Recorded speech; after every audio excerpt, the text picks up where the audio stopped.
이맘때쯤이면 무심코 이런 말이 불쑥 나올 때가 있지요.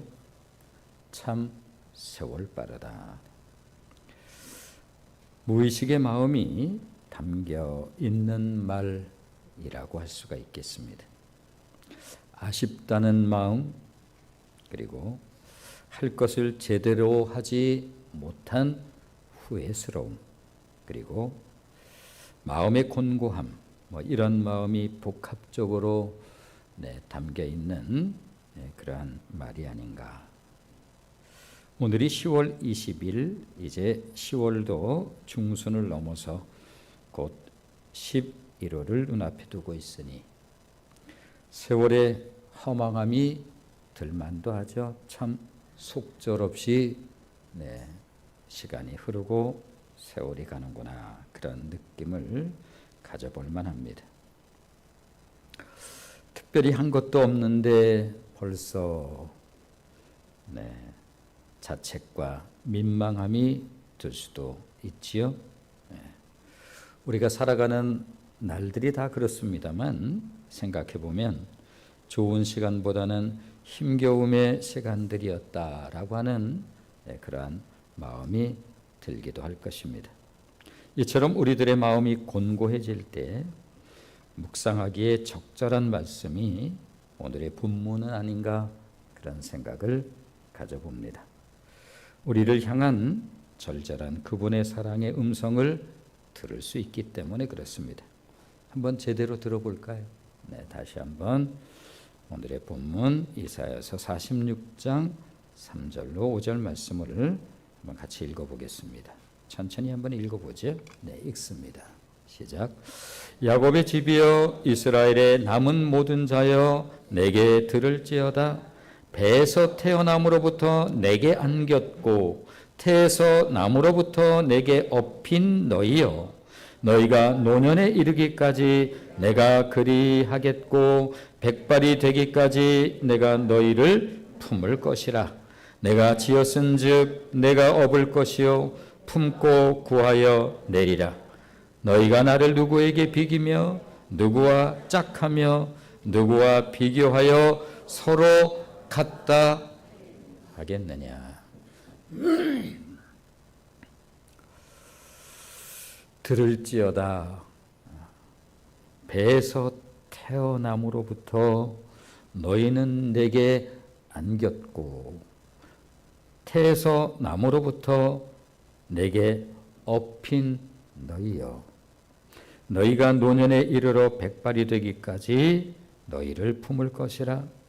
과연 누가 너희를 나만큼 사랑할 수 있더냐. 그렇습니다.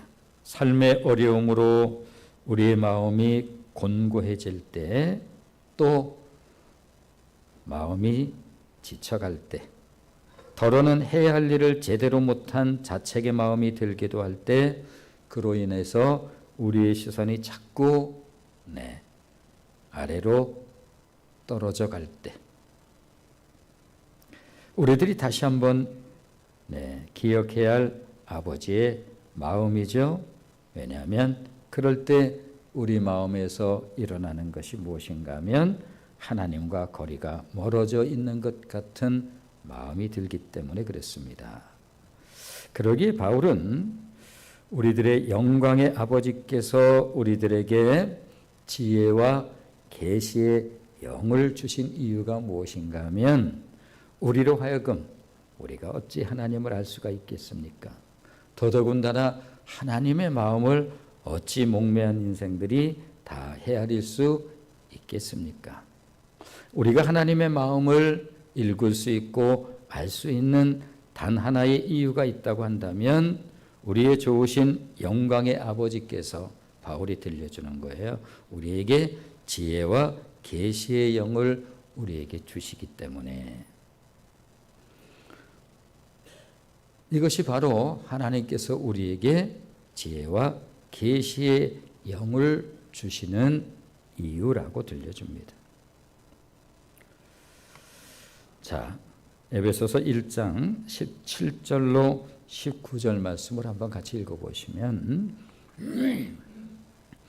같이 한번 읽어보겠습니다. 시작. 우리 주 예수 그리스도의 하나님 영광의 아버지께서 지혜와 계시의 영을 너희에게 주사 하나님을 알게 하시고 너희 마음의 눈을 밝히사 그의 부르심의 소망이 무엇이며 성도 안에서 그 기업의 영광의 풍성이 무엇이며 그의 힘의 위력으로 역사하심을 따라 믿는 우리에게 베푸신 능력의 지극히 크심이 어떠한 것을 너희로 알게 하시기를 구하노라. 그렇습니다. 바울은 우리들을 향한 아버지 하나님의 마음을 우리들의 마음의 눈을 밝혀주심으로 우리 하나님의 마음을 알 수 있다. Heart to heart. 우리의 마음, 하나님의 마음. 우리같이 목매한 인생이 어찌 우리를 향한 하나님의 마음을 알 수 있으리요? 그런데 우리의 영광의 아버지께서 우리에게 바로 지혜, 이 땅의 지혜가 아니라 하늘로부터 주시는 우리 하나님으로부터 오는 지혜와 계시의 영을 우리에게 주심으로 우리로 하여금 하나님의 마음을 헤아리고 알게 하시기 위해서, 이것이 바로 우리 마음의 눈을 밝혀주시는 이유는 무엇인가 하면 우리의 마음을 통해서 우리 하나님의 마음을 알게 하기 위해서. 그러므로 우리들은 결국 날마다 하나님의 사랑으로 사는 자들입니다. 오늘 본문을 통해서 우리를 안으심과 어부심으로 우리가 태어날 때부터 우리의 이제 머리가 백발이 되어서 우리 인생이 끝날이 되는 그날까지 우리는 혹여 하나님을 잊고 하나님에 대해서 마음을 두지 않는 그러한 때에도, 내가 전혀 하나님을 알지 못한 그러한 때에도, 내가 태로부터 태어나 그리고 인생이 끝나는 그 노년에 이르기까지 우리 하나님께서 우리를 안으시고 그리고 또한 품으실 뿐 아니라 우리를 인간적 표현으로 이해하기에 적절한 표현으로 우리를 업으시는 하나님. 그러므로 우리의 인생의 통째로 처음부터 끝까지 우리는 하나님의 사랑으로 사는 자들이라고 들려줍니다. 또한 우리가 하나님의 일을 한다고 한들 우리가 무슨 힘으로 할 수 있겠습니까? 아침 저녁이 다르고 어제 오늘이 다른 그야말로 언제든지 변하기 쉬운 이러한 기질과 성향과 속성을 가진 우리들이 하나님의 일을 한다고 한다면 무엇으로 사역을 하겠습니까? 그것은 우리에게 지극히 크신 능력을 그분께서 우리에게 베풀어 주시기 때문에 가능하겠지요.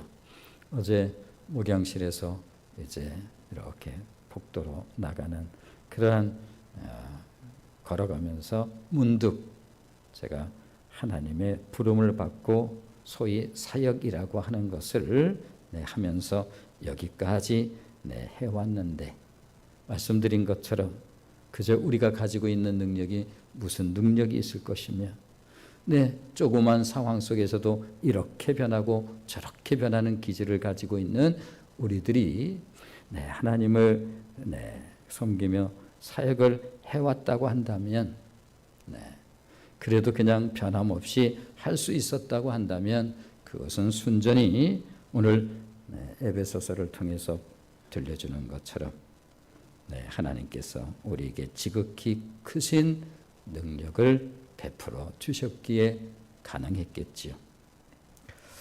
그러므로 우리를 향한 하나님의 사랑은 말로만의 사랑이 아니라 매우 실제적이고 구체적인 사랑이심을 성경은 일관되게 우리에게 들려주고 있습니다. 태어날 때부터 노년에 이르기까지 우리의 전생에 걸쳐서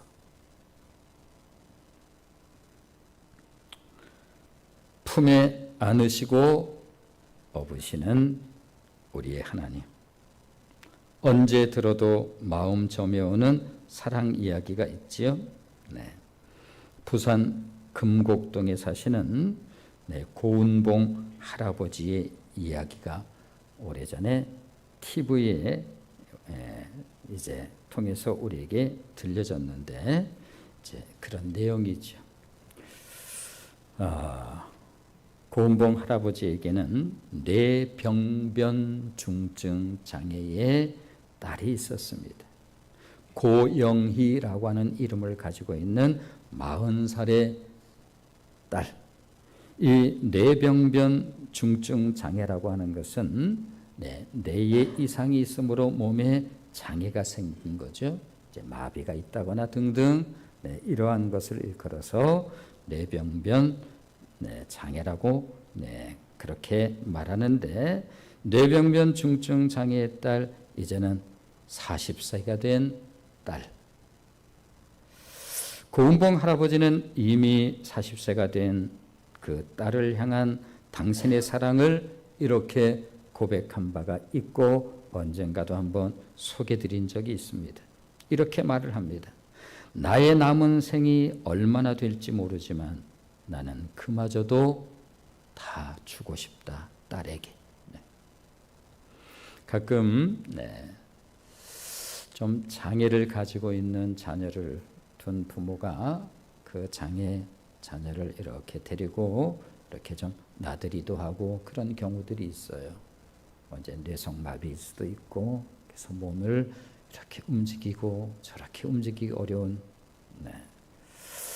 또 자폐적인 어떤 그런 어려움 때문에 그 부모 말에 대한 부분들을 다 좀 제대로 이해하지 못하는 어려움을 겪는 모습을 우리들이 종종 볼 때가 있죠.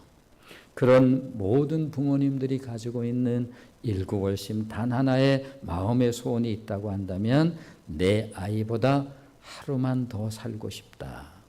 왜냐하면 평생 이 아이를 내가 돌보아 주어야 한다는 그 마음 때문에 그런 것입니다.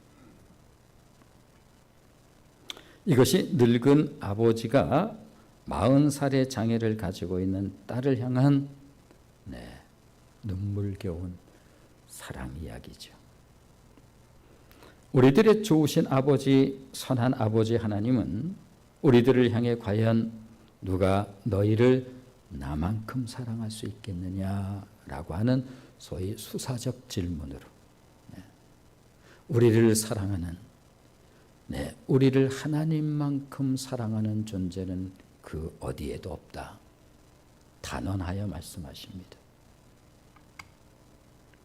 그러므로 만일 머릿속에 하나님이 우리들의 가슴으로 내려오는 것을 방해하는 대상이 있다고 한다면 그는 처음부터 거짓말을 하는 자요, 우리로 하여금 끊임없이 하나님을 오해하게 만드는 원흉, 이름하여 사단일 것입니다. 태초로부터 있었죠. 왜 우리 인생에 이렇게 고단하고 복잡하고 어렵고 괴로울까?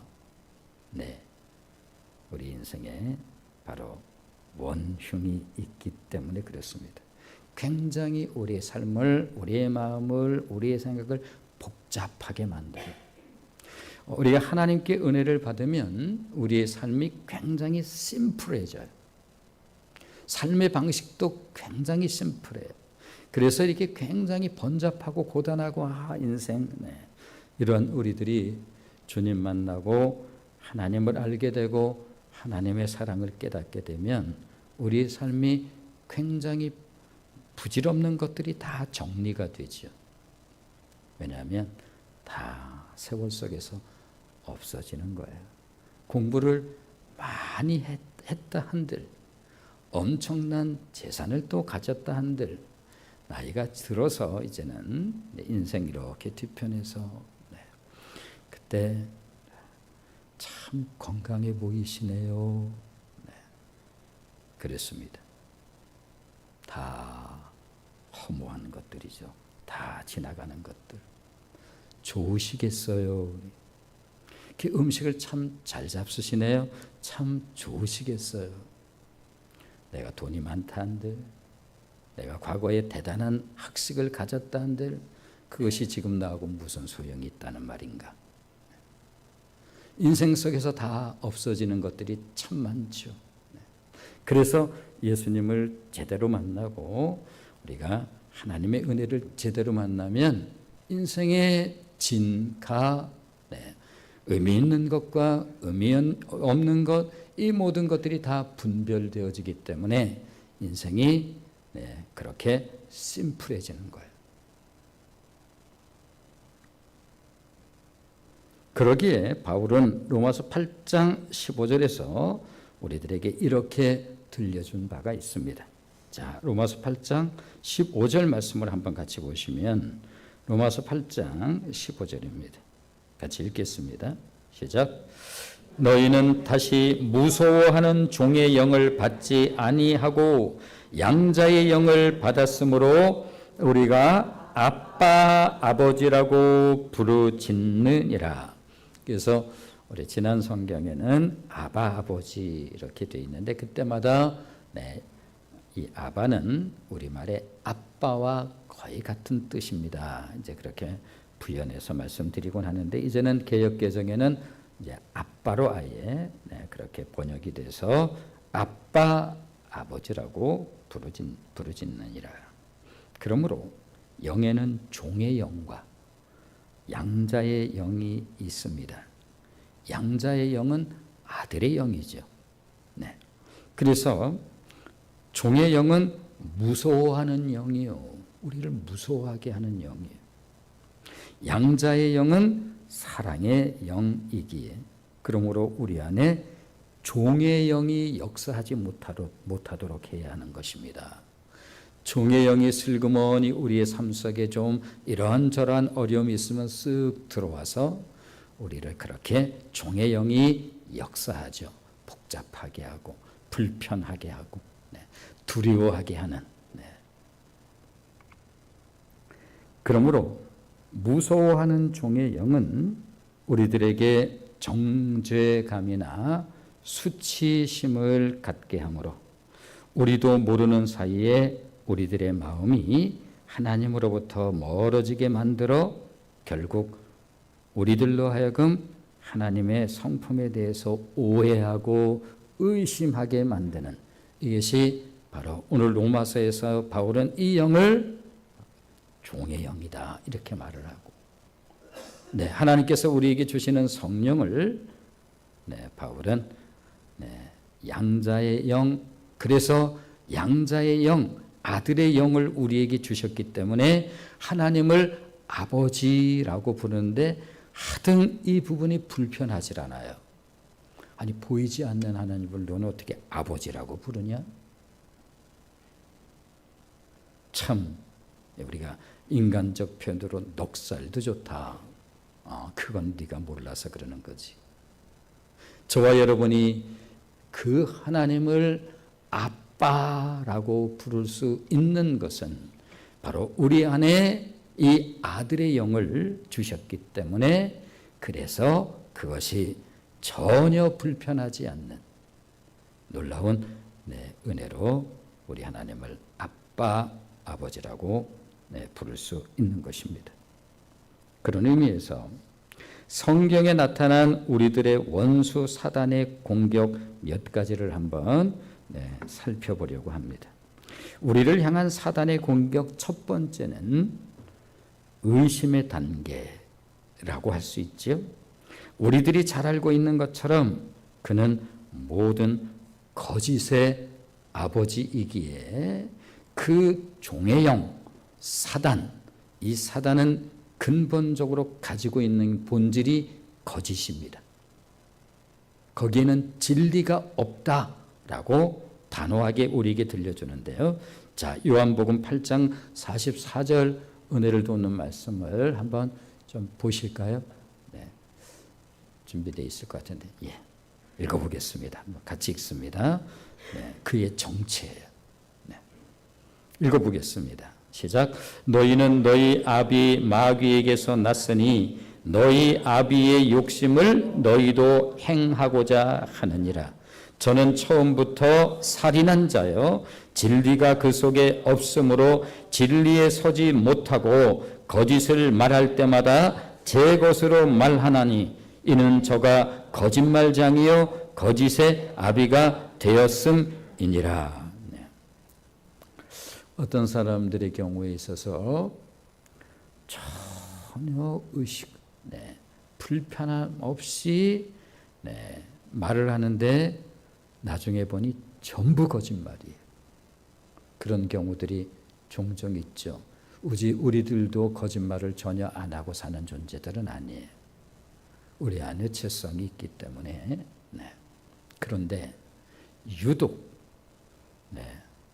아주 그 말하는 게 다 진짜같이 들리는데 나중에 알고 보면 전부가 거짓말인 그러한 사람들이 가끔 있지요. 이 사단의 영에 사로잡힌 거죠. 그래서 겉으로는 아주 멀쩡하죠. 그러기에 사단은 처음부터 하나님 말씀에 대해서 의심하게 만들고 그로 인해서 하나님의 성품에 의심을 갖게 하는 것을 볼 수가 있습니다. 태초로부터 그러죠. 그래서 하나님이 참으로 동산 모든 나무의 실과를 먹지 말라 하시더냐? 전혀 없는 말이에요. 근데 마치 이것을 있는 말처럼 말이에요. 하나님께서 전혀 하신 말씀이 아닌데 마치 하나님께서 하신 말처럼 굉장히 사단적이죠. 굉장히 은근하고 그게 사실인 듯 합니다. 하나님이 참으로 동산 모든 나무의 실과를 먹지 말라 하시더냐? 하나님께서 이 말 하신 적이 없어요. 아니 오히려 하나님께서는 동산 모든 나무의 실과를 임의로 먹으라고 마음대로 먹으라고 말씀하셨고 단 하나 동산 중앙에 있는 선악을 알게 하는 나무의 실과는 먹지 말라고 그렇게 말씀하셨어요. 그러므로 사단은 말이 전부 거짓말이에요.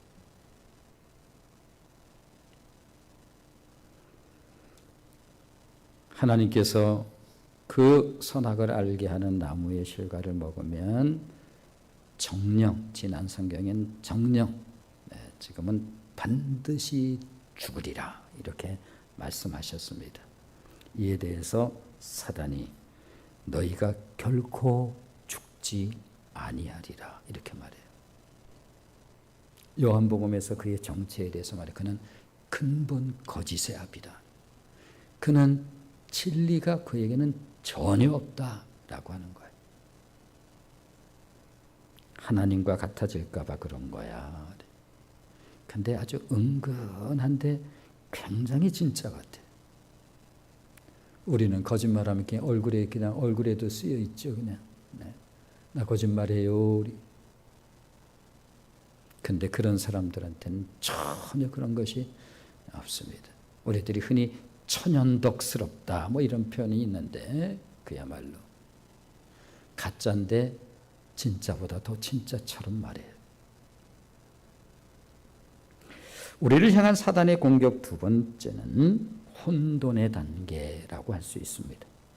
그로 인해 결국 사단이 노리는 것은 하나님과의 친밀감을 빼앗아가는 거예요. 주 목적이죠. 그렇습니다. 사단은 우리로 하여금 정죄감을 갖게 해요. 우리의 약점을 딱 가지면 그거 아주 집요하게 공격하죠. 니까지 깨. 너 전에 그랬잖아. 그걸 자꾸 부추기고 기억하게 하고.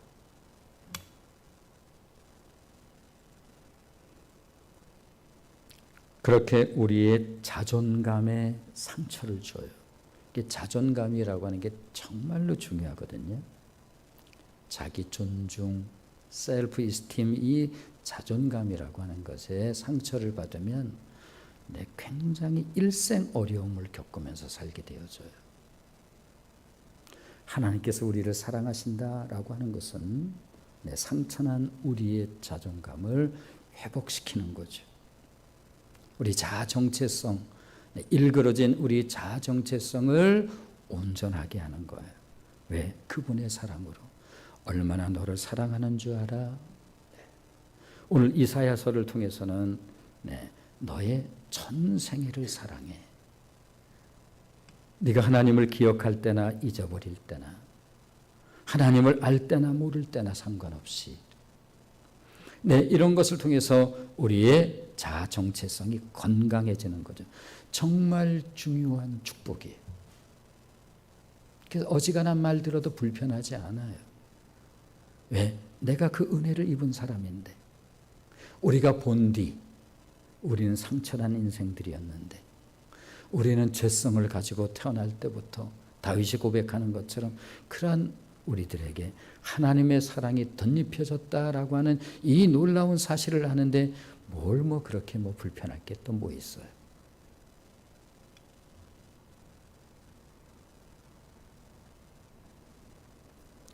이렇게 사단은 우리의 자존감에 상처를 입히고 우리들의 존재 가치를 파괴할 뿐만 아니라 우리로 하여금 좌절감에 빠지게 하는 것, 이것이 사단의 전략이라고 할 수 있습니다. 그러나 성경은 우리 하나님 아버지는 결코 혼돈을 지어내는 분이 아니라고 하는 사실을 우리에게 분명히 밝히어 들려주고 있습니다. 자, 고린도전서 14장 33절입니다. 고린도전서 14장 33절 같이 읽겠습니다. 시작. 하나님은 무질서의 하나님이 아니시오 오직 화평의 하나님이시니라. 정말 중요한 가치예요. 이 화평의 가치라고 하는 것을. 근데 이 화평의 가치를 정말 잘 이해하는 것이 그닥 쉽지 않아요. 사람들은 자꾸 뭘 따지는 것이 옳은 거라고 생각해요. 이 따짐 속에서 나는 난도질을 당할 거예요.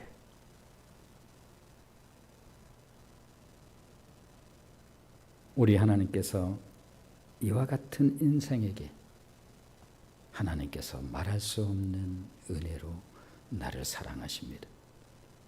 당신의 독생하신 아들을 완전히 내어주면서 말을 한마디 안 하시고 그 은혜를 여기에다가 덧입혀 주세요. 그래서 우리가 유구무원인 거예요.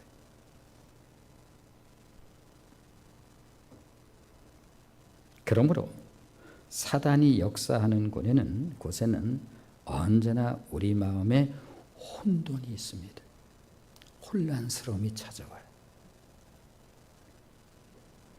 우리를 향한 사단의 공격 세 번째는 두려움의 단계입니다. 창세기 3장에서 들리는 말 가운데 가장 비극적인 것은 두려워서 숨었습니다. 도대체 왜 인생이 왜 이렇게 되었는가? 현대인들이 살아가는 많은 내 마음의 어려움들, 이 뿌리에 다 두려움이 있죠. 그것이 공황장애적 어려움, 또 우울증적 어려움, 강박증적 어려움, 또한 불안장애, 이 모든 것, 이 두려움이 있어요. 알게 모르게 사실은 많은 사람들이 이런 어려움을 겪으면서 살아갑니다. 그 뿌리는 뭘까? 저는 지금도 제가 아주 어렸을 때 어머니 품에서 이렇게 자다가 막 울면서 깬 적이 몇 차례, 여러 차례 있었던 것으로 기억나요. 나이조차 가늠이 안 되어지는 그러한 아주 어렸을 때니까 이 어린아이가 도대체 무엇이 무서워서 울면서 잠에서 깨어날까? 한 가지 분명한 기억은 무엇인가 하면 무서움이에요. 그 무서움의 정체가 도대체 뭘까? 그 어린아이가 뭘 경험을 했다고? 그렇습니다. 우리 안에 있는 그것입니다. 인류가 죄를 범하고 바로 직후에 찾아온 가장 대표적인 것 가운데 하나가 무엇인가 하면 바로 두려움이라고 하는 사실을 성경은 들려주죠. 자, 창세기 3장 10절 우리 말씀 한번 같이 읽어보겠습니다. 읽습니다. 시작. 이르되 내가 동산에서 하나님의 소리를 듣고 내가 벗었으므로 두려워하여 숨었나이다. 네. 이 뿌리예요. 그러나 이미 바울을 통해서 들은 것처럼 하나님은 결단코 우리들에게 두려워하는 영을 주시는 분이 아니시기에 만일 우리들이 두려워하는 마음을 갖게 된다고 한다면 그것은 당연히 원수 마귀가 가져다주는 종의 영 때문에 그렇습니다. 로마서를 통해서 바울이 들려주죠. 우리 안에 두 가지 법이 있다는 거예요. 우리는 또 갈라디아서를 통해서 성령을 쫓아 행하라 그리하면 육체의 욕심을 버리지 아니할 것이다. 우리 안에 육체의 소욕과 내 성령의 소욕이 두 가지가 늘 싸우고 있다. 로마서에서는 오라 나는 공고한 자로다 이 갈등이 있는 거죠. 그러므로 우리 안에 내 내면에 바로 모든 것을 혼란케 하고 두렵게 하는 이 종의 영이 역사하지 못하도록 하는 것 정말로 중요한 거죠.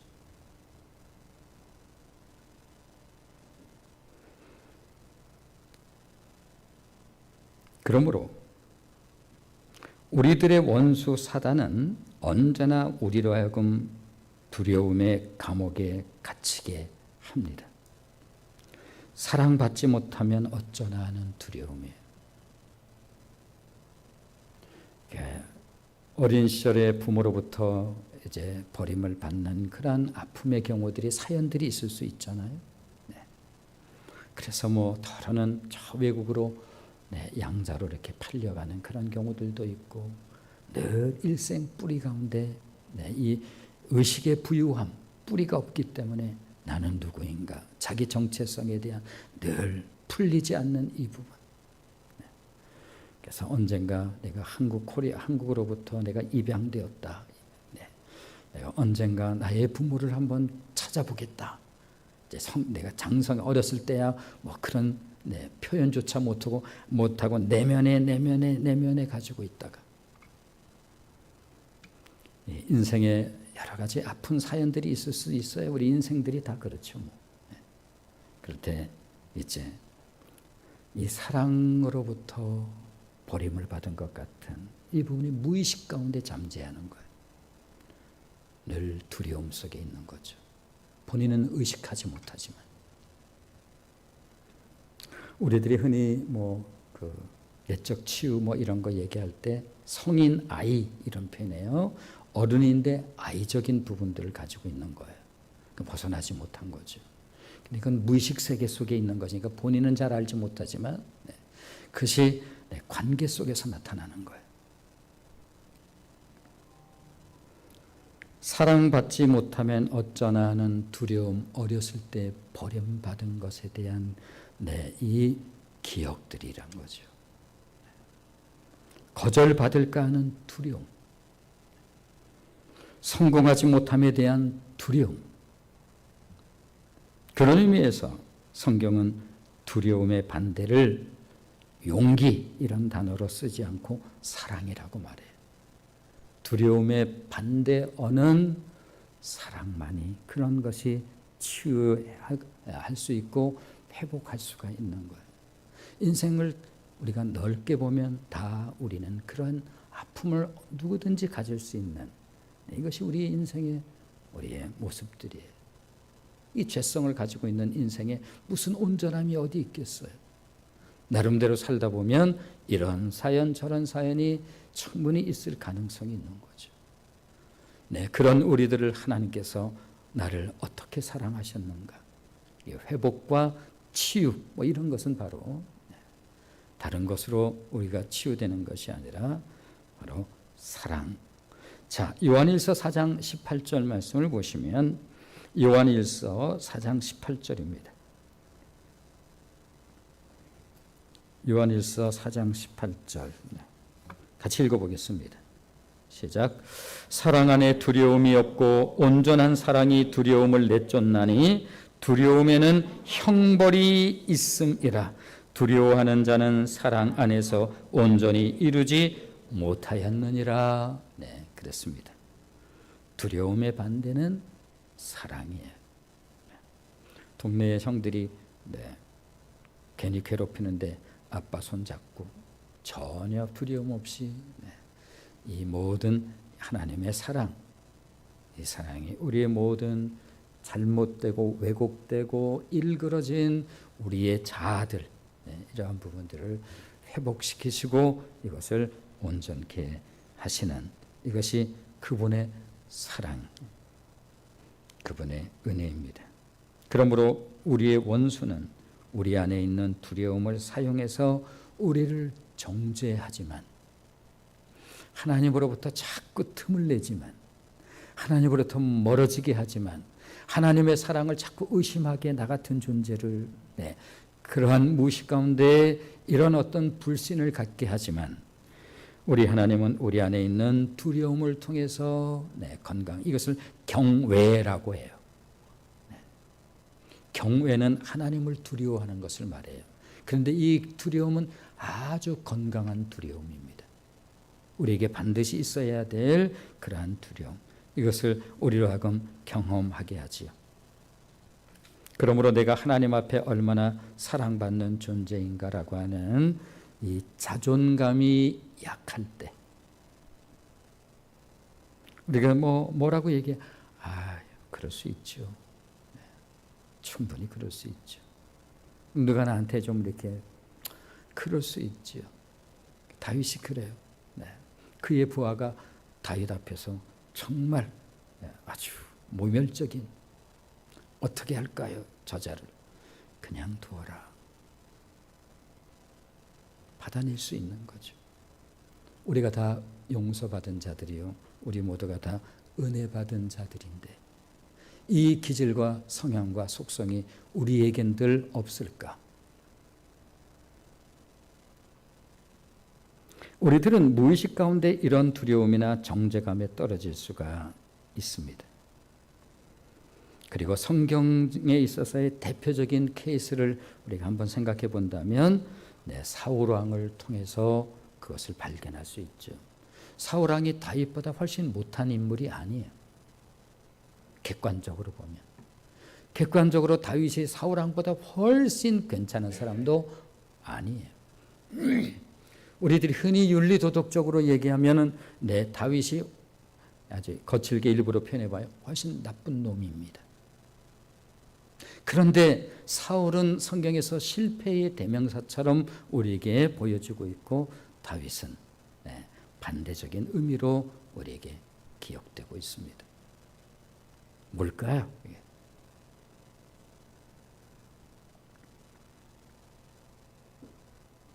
그러므로 사울 왕의 내면에는 자신이 다윗만큼 백성들에게 사랑받지 못하면 어쩌나 하는 두려움이 자리하고 있었고, 그 두려움은 하나님의 사랑에 대한 의심으로부터 오는 바로 그런 불행이었어요. 그가 이스라엘의 최초의 왕이 된다라고 하는 것은, 초대 왕이다라고 하는 것은 우리들이 흔히 쓰는 그러한 표현으로 나름 그것 자체의 명예가 들어있어요. 성경은 그가 세워질 때에 이스라엘에 그만한 사람이 없었다라고 그렇게 인정된 인물이 바로 사울 왕입니다. 그런 그가 하나님을 의심하기 시작합니다. 그래서 자기가 무진 애를 쓰기 시작하는 거예요. 끊임없이.